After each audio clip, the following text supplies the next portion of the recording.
Continuamos a nossa reflexão nesta manhã, porque queremos aperfeiçoar a nossa forma de orar.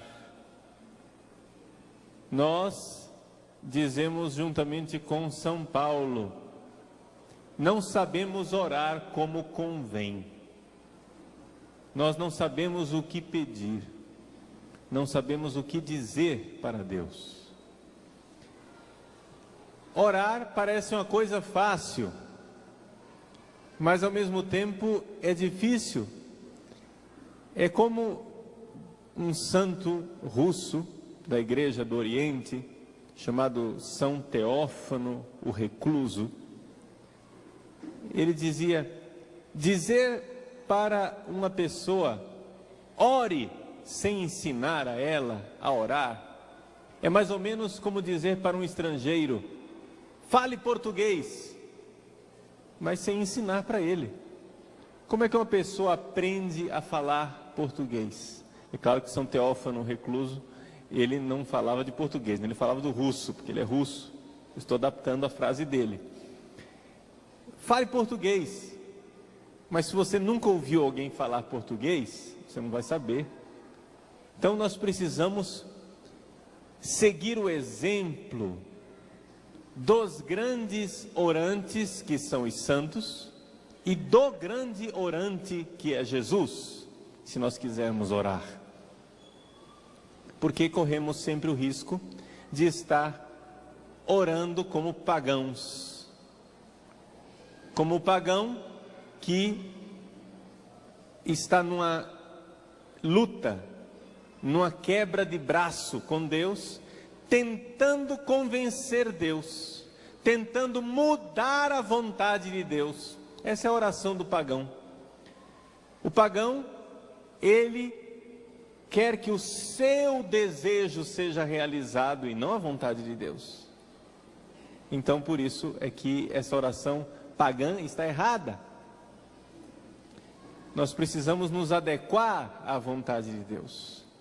Então, olhamos para o grande orante, que é Jesus, que nos ensina. Ele diz,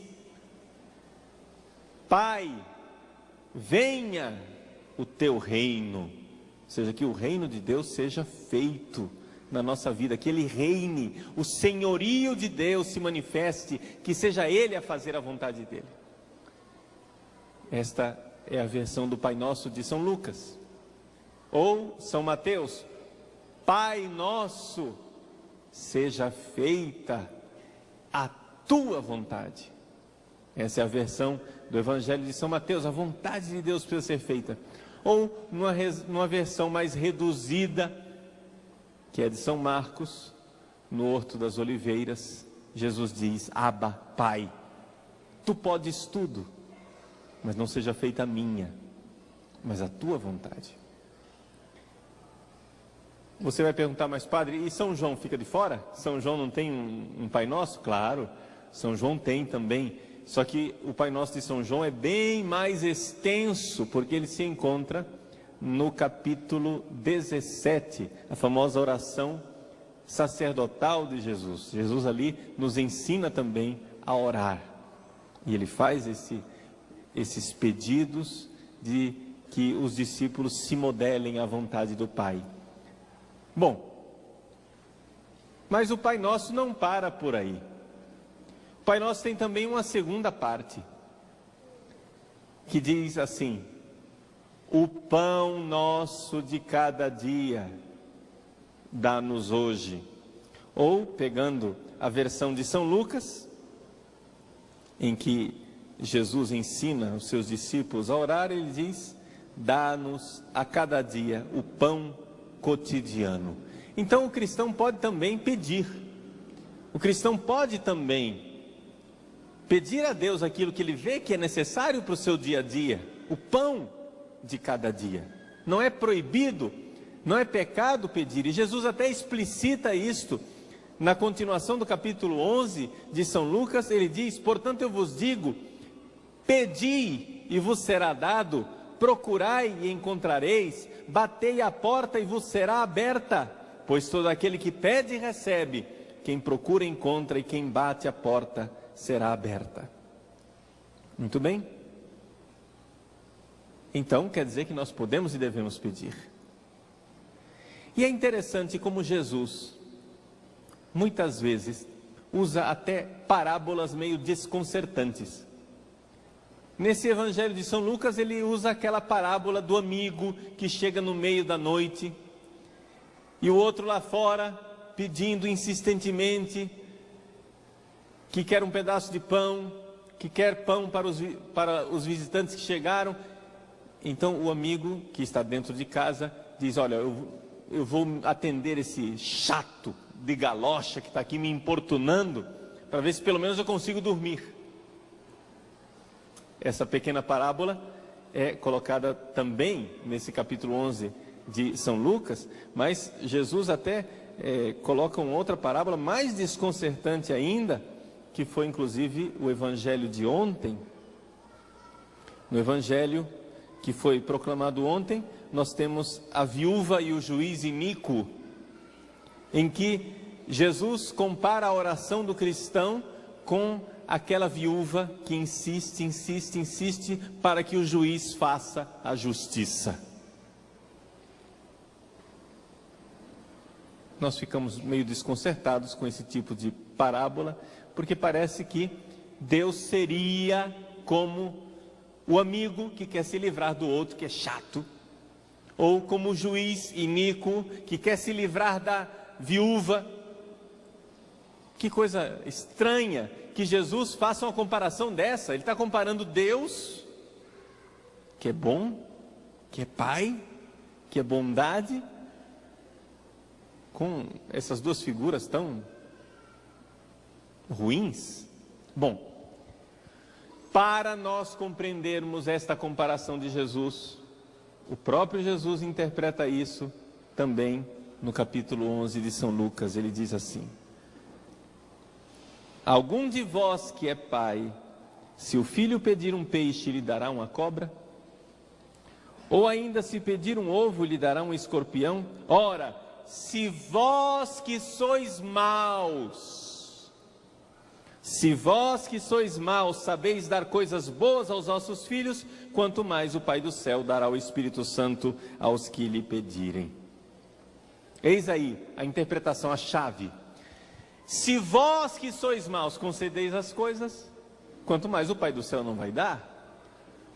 Se você que é mau abre a porta para o vizinho, embora você já esteja dormindo, se você que é juiz injusto concede as coisas para a viúva, embora você não esteja com vontade de fazer justiça, se vós que sois maus concedeis as coisas, quanto mais o Pai do céu. Não sei se dá para entender essas parábolas de Jesus. As parábolas de Jesus em que nós somos chamados a pedir com insistência, somos chamados a suplicar a Deus, não são para dobrar o coração de Deus, mas são para que nós compreendamos que Deus quer nos dar o que nós pedimos, mas existe uma coisa que está muitas vezes impedindo: o meu coração. O meu coração muitas vezes impede isso, ou porque meu coração não está pronto para receber a graça, ou, e aqui é importante, porque eu estou pedindo a coisa errada. Porque o meu coração está pedindo algo que parece bom, mas que na realidade não é tão bom assim. E aqui então é a atitude cristã, do pedir com insistência. O pedir com insistência tem o seu lado positivo na oração cristã, mas não é, a razão do pedir com insistência não é convencer Deus de que Ele seja bonzinho conosco. Não, nós não queremos mudar Deus. O cristão não deseja mudar Deus, mudar os decretos de Deus. O cristão deseja sim dobrar a sua vontade. E também na oração de Jesus no Horto das Oliveiras nós vemos isso.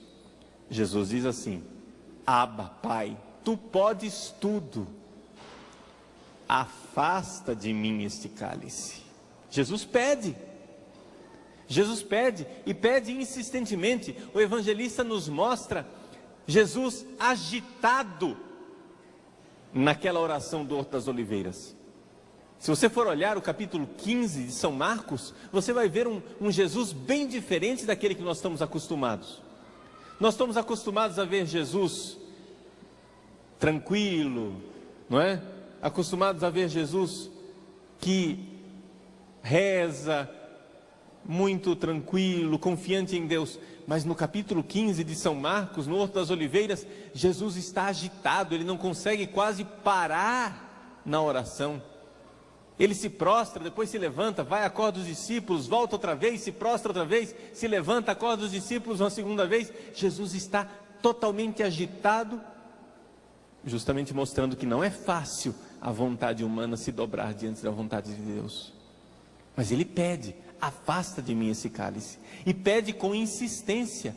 Mas eis aí a diferença da oração cristã. A carta aos Hebreus, preces e súplicas àquele que podia salvá-lo da morte, com grande clamor e lágrimas.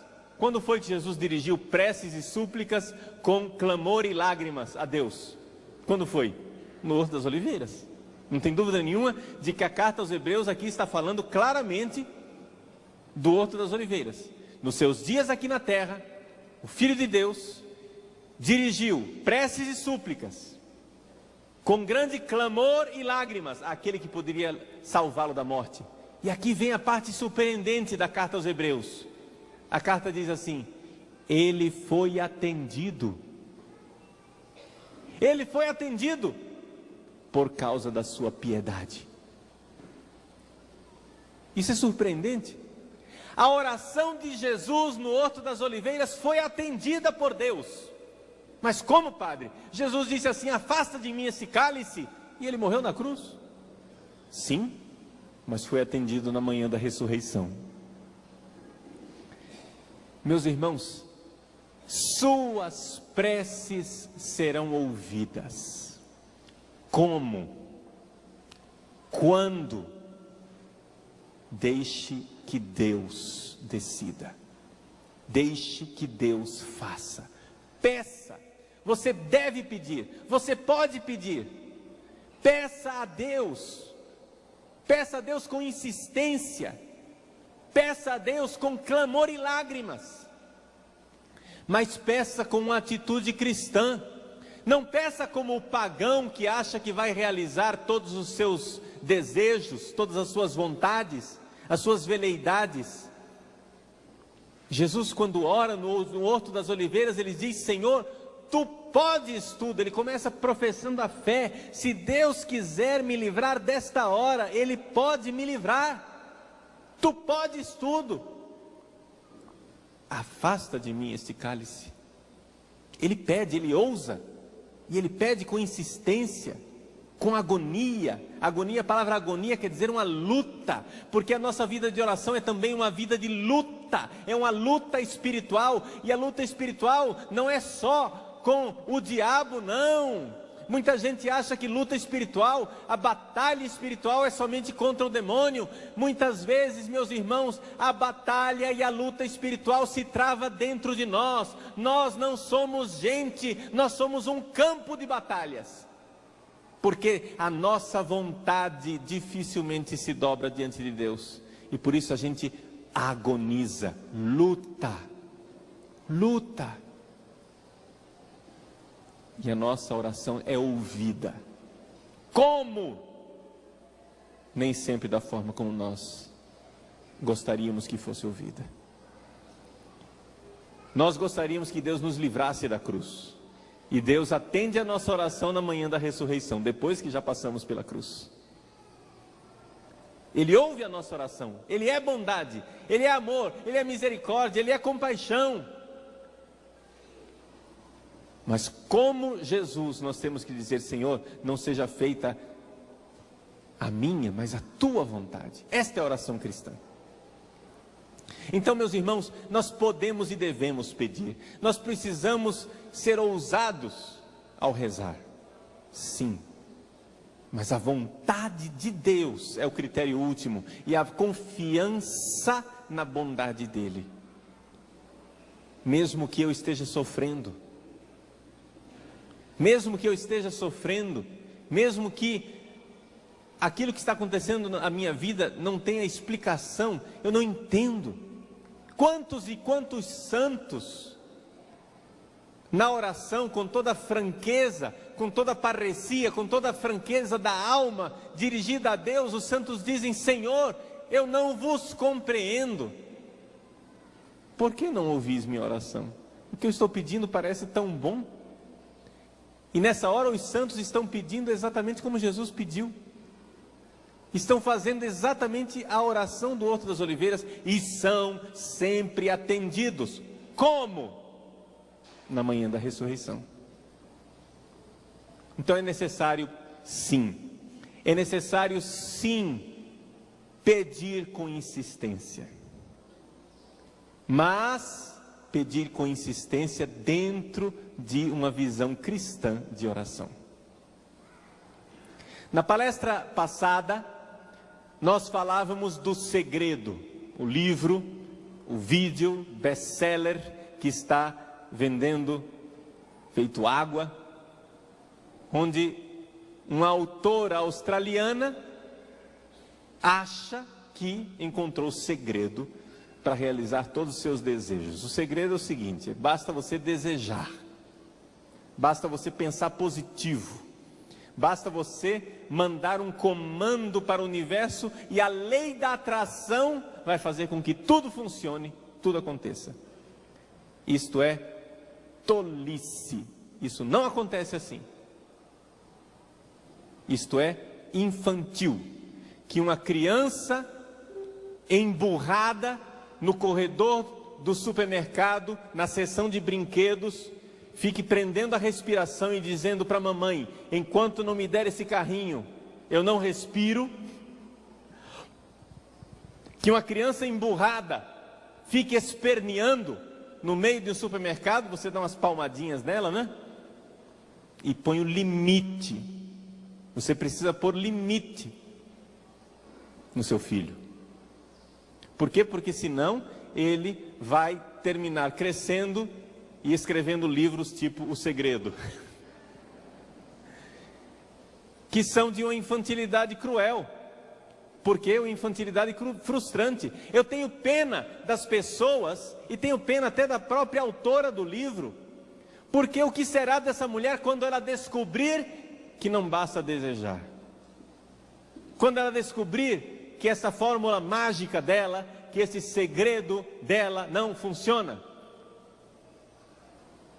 Ela diz que um dos grandes que descobriram o segredo foi Abraham Lincoln, presidente dos Estados Unidos. Bastava desejar que conseguia. Bom, se fosse assim, por que é que ele morreu assassinado? Se essa coisa é tão mágica, tão poderosa assim, o que é que ele fez? Ele atraiu a bala para ele? Foi a lei da atração? Então, gente, é evidente que as coisas não são dessa forma. Mas de onde foi que essa mulher tirou essas ideias? Bom, veio de algum lugar, ela não inventou. Na década de 70, surgiu na Califórnia, nos Estados Unidos, a partir de alguns estudiosos, uma história chamada programação neurolinguística. Já ouviu falar? PNL, programação neurolinguística. Digo desde o começo, a programação neurolinguística tem algumas verdades, entendeu? A programação neurolinguística tem verdades, mas ela não é verdadeira. Não sei se dá para entender a diferença. Ela tem razões, mas ela não tem razão. O que é a programação neurolinguística? Esses estudiosos americanos começaram a notar o seguinte. Por exemplo, que existem coisas que são feitas pela mente humana. começaram a notar poderes paranormais. A parapsicologia explica isso, não precisava da programação neurolinguística. A mente humana é capaz de fazer certas coisas, e é capaz mesmo, é verdade. Mas não quer dizer que ela possa fazer tudo. Alguma coisa a mente humana é capaz de fazer, e se você for para um parapsicólogo, ele vai dizer para você, isto que a mente humana faz, precisa ser curado, porque é uma anomalia. A paranormalidade não pode e não deve se manifestar sob pena da pessoa depois ficar fora de órbita. Bom, segundo ponto que a programação neurolinguística foi observando, que quando uma pessoa está bem decidida, quando ela quer uma coisa com muita vontade, quando ela realmente deseja uma coisa, aquela pessoa que está bem motivada está mais propensa a obter aquilo do que a outra que está desmotivada. Bom, não precisava escrever um livro científico para descobrir isso, a minha avó sabia disso também, né? A gente precisa fazer a coisa com força, com vontade de fazer. Vai fazer, faz bem feito, faz porque você quer, mas tudo bem. Então é por isso que a programação neurolinguística faz sucesso no meio das empresas. Essas palestras motivacionais que se dão nas empresas por aí, para que o funcionário esteja motivado e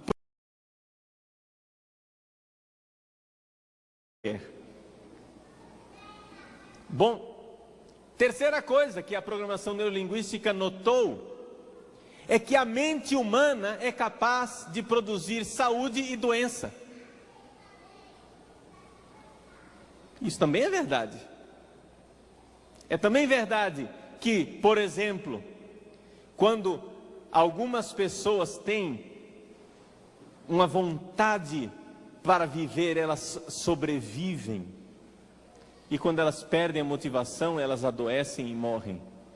A sabedoria popular que fala, por exemplo, dois velhinhos, um casal de velhinhos que se querem muito bem, quando um morre e o outro perde a razão para continuar vivendo, fica tão triste, a sabedoria popular diz assim, vai morrer, não vai aguentar viver sem o outro, não é isso? Por quê? Porque de fato existe isso, realmente, nós muitas vezes nos programamos negativamente e nos programamos positivamente. Agora veja,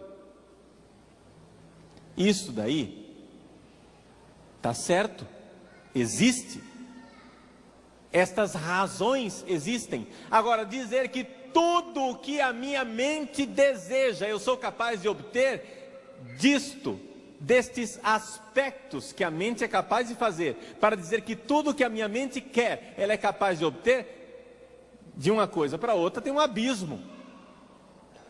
Para você conseguir dar esse passo, meu irmão, para você dizer que algumas coisas a sua mente é capaz de obter, e dar o passo universal e dizer que tudo que eu desejo eu posso obter, aí o negócio é complicado.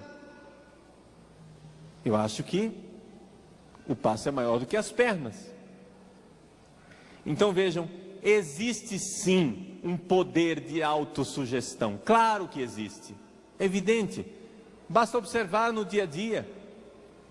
E então, algumas dicas que a programação neurolinguística dá são muito positivas, são coisas positivas, são motivacionais, realmente funcionam. O que não funciona é a ideia de pessoa humana que está por trás. Por quê? Porque os psicólogos que descobriram, inventaram, elaboraram a programação neurolinguística, eles tinham uma visão não cristã de homem.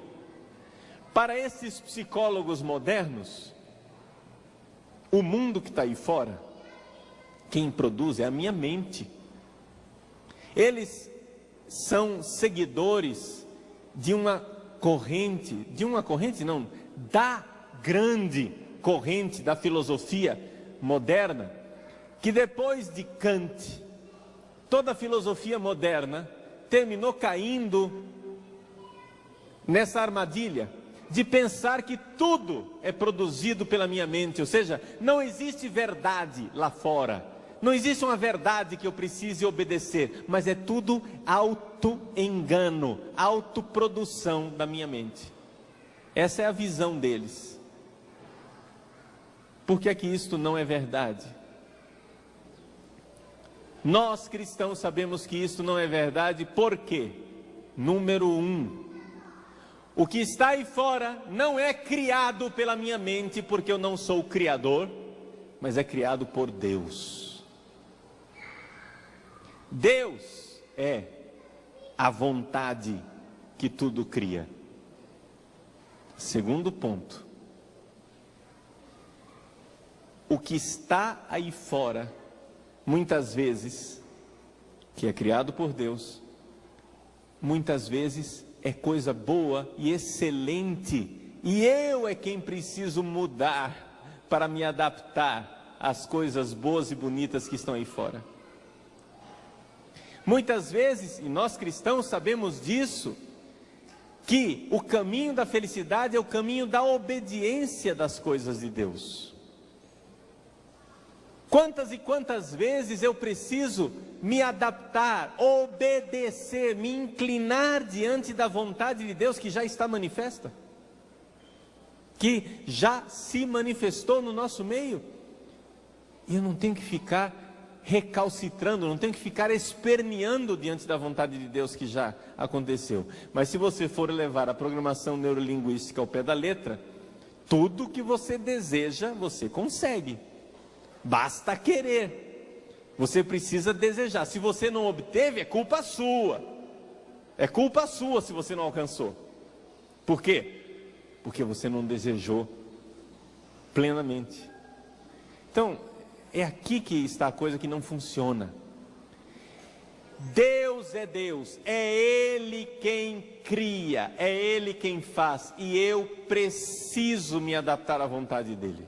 Uma outra coisa importante que nós cristãos sabemos, e que a programação neurolinguística parece que não está enxergando: a mente humana não é criadora das coisas. Por quê? Porque Deus não engana e não se engana. Deus não se engana, quer dizer que Deus não erra. Ah, eu me equivoquei. Não, Deus não se equivoca, Deus não erra. Segunda coisa, Deus não engana ninguém. Deus não criaria o mundo para me enganar, um mundo que não existe. Deus não me daria uma mente que me enganasse. Então, o que quer dizer? Quer dizer que a minha mente é capaz de conhecer o mundo lá fora, só que eu preciso ter a disposição de conhecer as coisas. E a disposição básica para conhecer as coisas e para conhecer a verdade é a disposição de, às vezes, ouvir coisas que eu não quero ouvir. E aqui está a rebeldia. O homem atual, não só o homem atual, parece que isso é uma tendência do homem de sempre, mas vamos considerar, o homem atual não quer obedecer. Nós não queremos obedecer às coisas que já estão manifestas, que já estão aí. É uma rebeldia. Nós queremos inventar o mundo, nós queremos inventar as coisas, não queremos obedecer à vontade de Deus que já se manifestou na nossa vida. Quando, por exemplo, se apresentam limites na minha vida. Eu, por exemplo, tenho limites. Esses limites que eu tenho são de dois tipos: limites que eu posso resolver e limites que eu não posso fazer nada, eu tenho que obedecer. Eu tenho limites, limite da saúde física. Muito bem, eu vejo que eu levo uma vida sedentária. E por que eu levo uma vida sedentária? na frente do computador, atendendo pessoas, dando aula, fazendo isso, aquilo. Eu preciso fazer exercício físico. Bom, isso é um limite que eu posso superar. Eu posso fazer alguma coisa. Então vou fazer exercício. Mas existem limites que eu não posso fazer nada. Eu não posso desejar ter um topete aqui na frente, no meu cabelo. É um limite. Não adianta eu querer agora que alguém imponha a mão na minha cabeça e proclame que eu estou curado de calvície. Com toda probabilidade, Deus não está querendo me curar de calvície. Então, o que é que eu tenho que fazer? Obedecer. Obedecer ao limite que está aí. O problema da programação neurolinguística é que ela quer dar ao ser humano uma onipotência que ele não tem. E querendo realizar um bem-estar, se você deseja, você pode, eu posso tudo. Aí você vê um bando de androides, né, repetindo, eu posso tudo, meu desejo é uma ordem, eu posso tudo, o que eu quero vai se realizar, eu posso tudo, o desejo é uma ordem. Gente, não vai acontecer. Para com esse negócio. Para de gastar energia. Existem certas coisas que nós temos que simplesmente inclinar a nossa cabeça e aceitar, como Jesus inclinou a cabeça no Horto das Oliveiras e aceitou. Eis aí o cristianismo, a obediência à vontade de Deus. Então, como é que nós podemos orar? Nós precisamos pedir a Deus que nos dê a estatura de Cristo, como diz São Paulo aos Efésios. Nós precisamos ter a estatura de Cristo, quer dizer que nós devemos e podemos ser homens e mulheres adultos,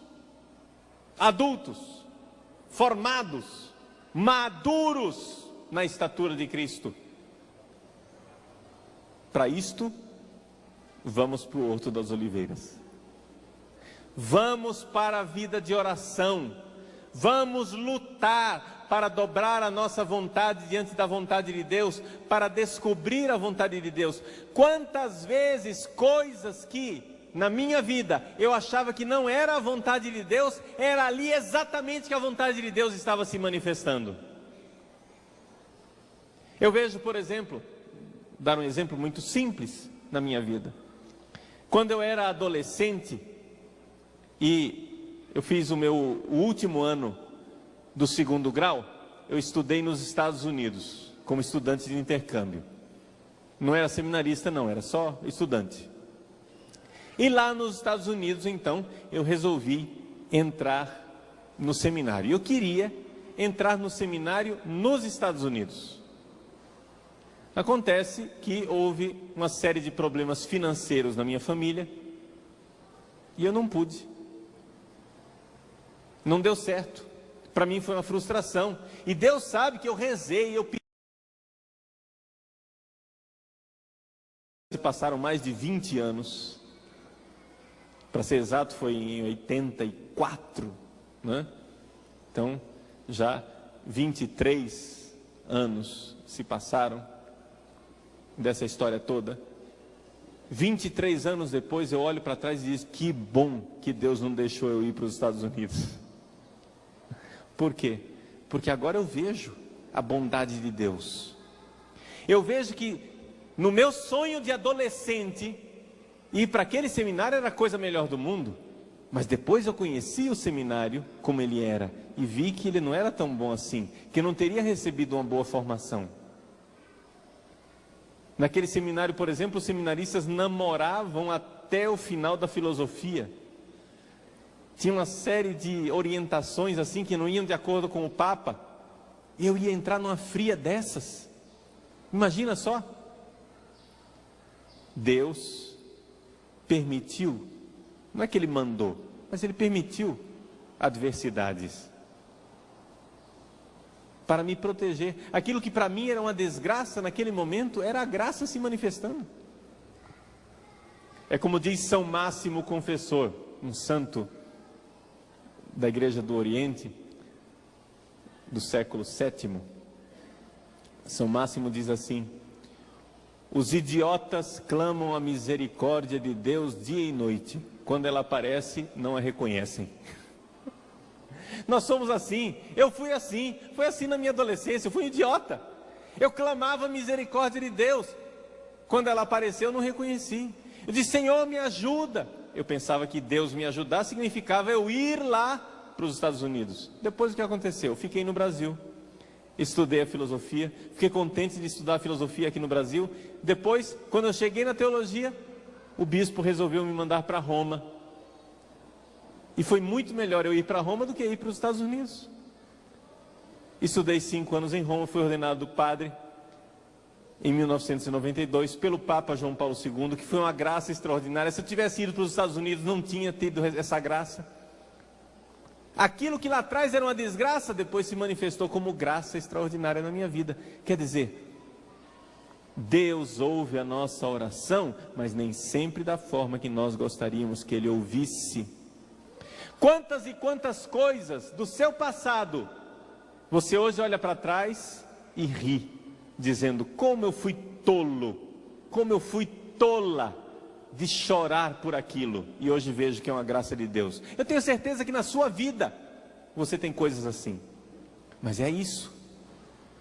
Nós temos que compreender que nossa vontade nem sempre é o melhor para nós. A nossa vontade nem sempre é o melhor para nós. Nós desejamos a nossa vontade, nós queremos que Deus faça a nossa vontade, nós queremos que Deus realize a nossa vontade, mas nós sempre temos que estar prontos para dizer amém a uma vontade soberana de Deus. Então, onde é que está o problema da programação neurolinguística? Ela tem razões? Tem. Tem coisas boas. O problema maior, e eu já advirto, se você já fez algum curso de programação neurolinguística, ou se a sua empresa trabalha com isso, você já pode se precaver. Você deve se precaver de quê?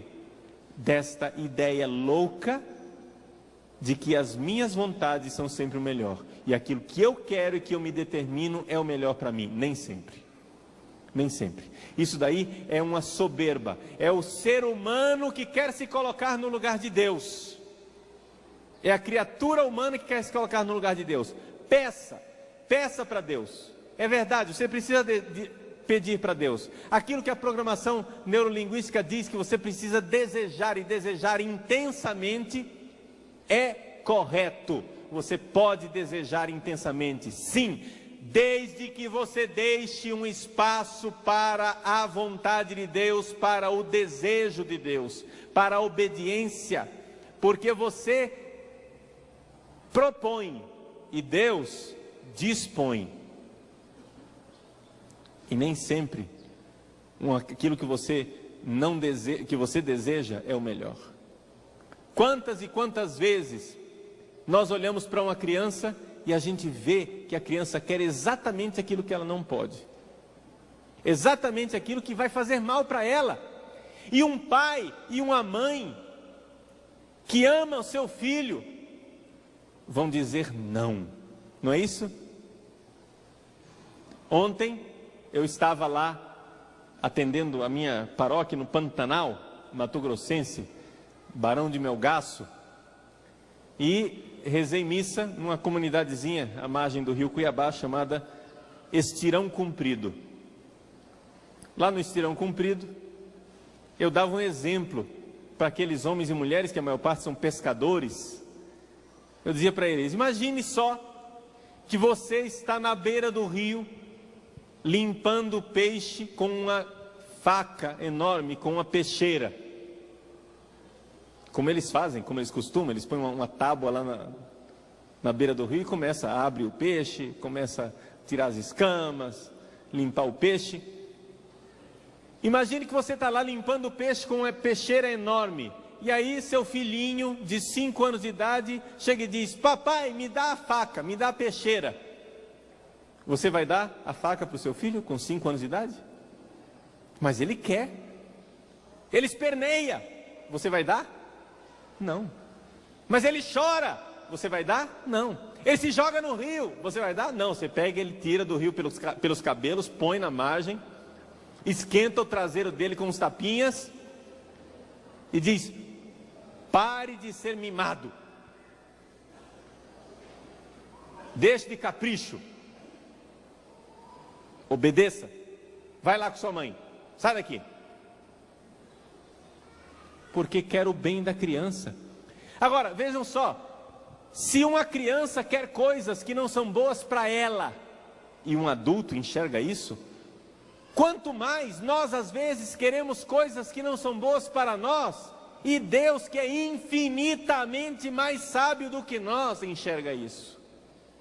Então, meus irmãos, nós precisamos inclinar a nossa cabeça diante da sabedoria extraordinária de Deus. Não adianta você ficar repetindo como um robô: eu quero, eu desejo, vai dar certo, eu posso tudo, eu posso tudo, eu posso tudo. Isso é coisa para gente retardada. Que uma criança com 5 anos de idade ache que ela pode tudo, tudo bem, mas que você, adulto, barbado, crescido, mulher feita, esteja achando isso daí. Ora, tenha santa paciência. Ninguém pôs limite em você quando você era criança. Gente, nós precisamos dobrar o nosso coração, que é egoísta e muitas vezes deseja exatamente o que não deveria desejar. E temos que abrir um espaço para o mistério, temos que abrir um espaço para a sabedoria de Deus. Por isso, todas as vezes que você orar, no final da sua oração, siga um conselho. Você diz assim: Senhor, é isto que eu desejo, é isto que eu quero. Mas, Senhor, livrai-me da minha oração, se ela não for conforme a vossa vontade. Livrai-me, Senhor, da minha oração. Porque Deus é bondoso. E nós temos que dar um espaço para Ele corrigir o curso da nossa vida, para Ele corrigir a direção da nossa vida. Existe aquela música bonita, belíssima, do Martim Valverde, né? Gracias, Padre. Obrigado, Pai, né? Foi traduzido em português também, graças, Pai. Lá pelas tantas, no meio da música, o Martim Valverde diz: graças, Pai, por aquilo que me destes, graças, Pai, por aquilo que negaste. Obrigado. Você já agradeceu a Deus pelas coisas que Deus negou para você? Você já agradeceu a Deus pelas orações que Ele não atendeu? Agradeça. Agradeça.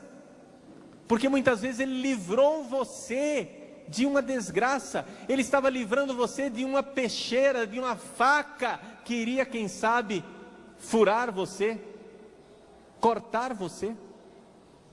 Agradeça. Nós precisamos estar abertos para a vontade de Deus, e é esta a grande arte da oração cristã.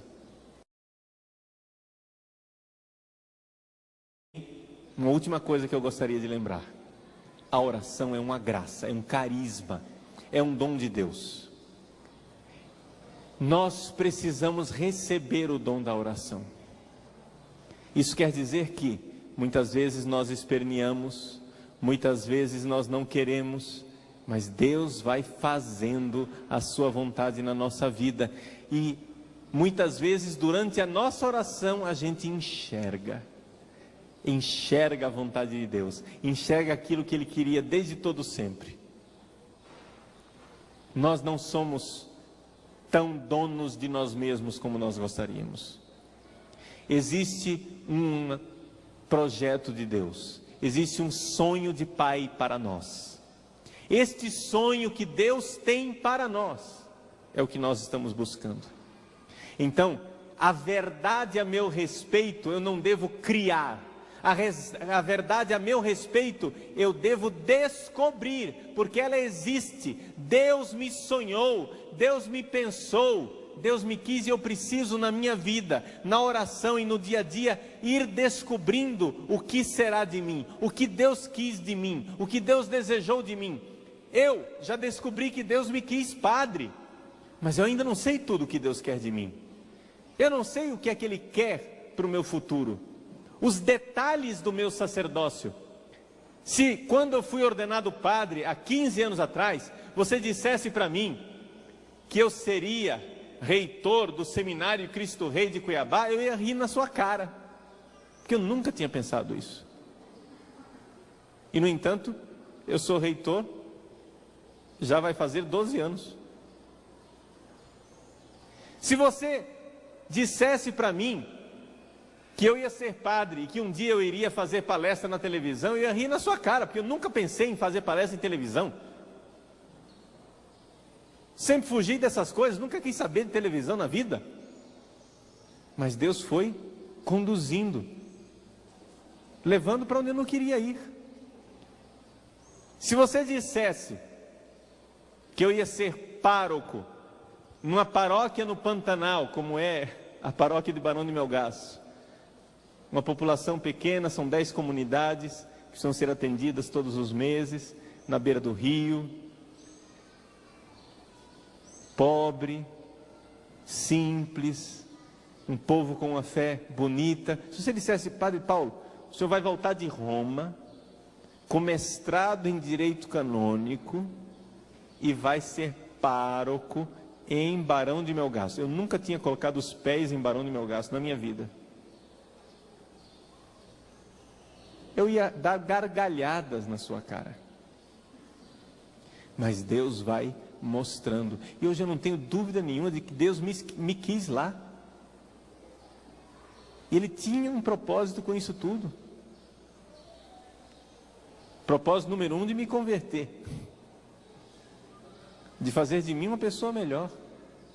Menos soberbo. Soberbo eu ainda sou, mas pelo menos um pouquinho mais abrandado, menos soberbo, menos vaidoso, menos orgulhoso. Meus irmãos, Deus quer nos modelar. Deus quer nos fazer. A gente murmura, né? A gente costuma cantar, deixa Deus amassar o barro. Não murmure, meu irmão, deixa Deus te amassar. É a confiança imensa que nós precisamos ter em Deus, que nos quer. Então, peça, sem dúvida nenhuma, peça e peça insistentemente. Um homem, uma mulher madura, um homem maduro, é um homem ou uma mulher com o céu aberto em cima da sua cabeça. É um homem aberto para ouvir de Deus e para falar com Deus. Um homem maduro, uma mulher madura precisa orar. Quem não ora, está de alguma forma no infantilismo do querer fazer seus caprichos e suas vontades. Mas quem ora de forma cristã, entrou no caminho da maturidade, no caminho de Cristo. Mas é importante que você faça um exame de consciência. Então esse nosso dia aqui, hoje, na Canção Nova, este Orando com Poder, é um grande exame de consciência que nós precisamos fazer. Nos perguntando se a nossa oração é uma oração cristã, ou se nós, na verdade, vivemos um tipo de oração pagã. Essa coisa de programação, onde eu ponho na minha cabeça e aquilo que eu quero é que vai acontecer. Os psicólogos sabem muito bem que a criança, quando ela é pequenina, ela se acha onipotente. Junto com a mãe, não é? Com a mamãe, a criança se acha onipotente. Por quê? As coisas que ela quer, ela pode. E aquilo que ela não pode, mamãe providencia. O que eu não posso, mamãe pode. Então, a mãe e a criança formam essa simbiose, esta unidade onipotente.